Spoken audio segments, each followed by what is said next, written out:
Si ets dels que quan mengen una barreja de fruits secs només agafen els cacauets i els quicos però deixen les panses i els anacars, t'haig de dir primer que no em caus massa bé, que això no es fa. Però segon, que captaràs ràpidament què són les mescles heterogènies. Jo també ho faig.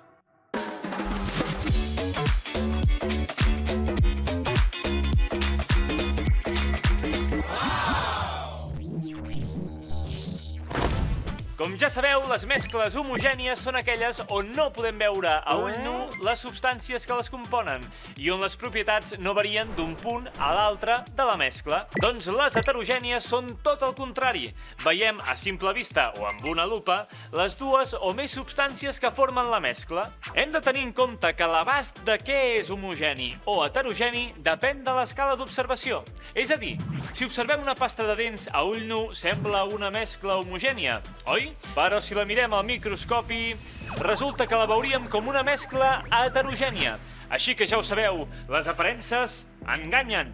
Per establir un criteri, considerem que les partícules de les mescles heterogènies han de tenir una mida superior a 1 micròmetre, que no és dir gaire, Penseu que l'insecte més petit que existeix és un escarabat que fa 325 micròmetres. Les mescles heterogènies són una mica com les cançons de reggaeton. A les seves cançons sempre hi ha col·laboracions. Són temes amb més d'una textura perquè cada cantant hi deixa la signatura. Bé, haurem de millorar la remescla. Però per què les substàncies no es barregen del tot? Doncs perquè no tenen química, literalment. No hi ha prou afinitat entre les seves partícules. Les substàncies tenen diferents característiques que fa que no es mesclin bé. Per exemple, la densitat. Aquest suc sembla una mescla homogènia, oi? Doncs deixem passar una estona.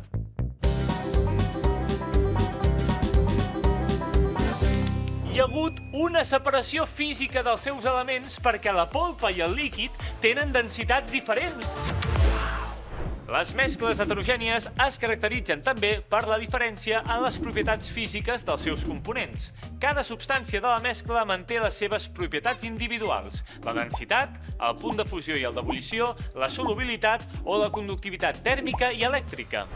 Les mescles heterogènies poden estar formades per substàncies que es troben en diferents fases. Líquid amb sòlid, com podria ser l'aigua amb sorra. Líquid amb líquid, per exemple, l'aigua i l'oli.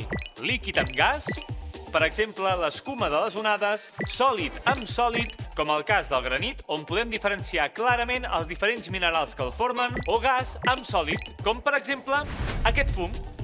Un moment, què s'està cremant? Mentre arreglo això, a veure si pot separar les respostes correctes de les que no ho són. Ai! Què caracteritza una mescla heterogènia? Que els seus components es poden diferenciar a simple vista? Que els seus components no es poden diferenciar a simple vista?